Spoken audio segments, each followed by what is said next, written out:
ఈ పరిమళం నీదేనా, నాలో పరవశం నిజమేనా?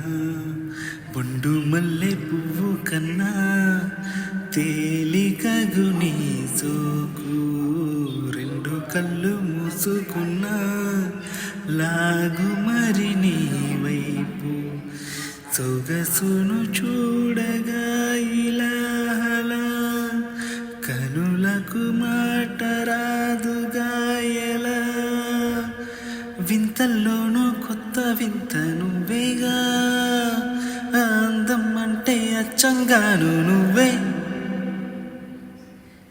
ఏ చిలిపి కళ్ళలోన కలవో, ఏ చిగురు గుండెలోన లయవో, జడ కుచ్చుల్లోన వల్లెవో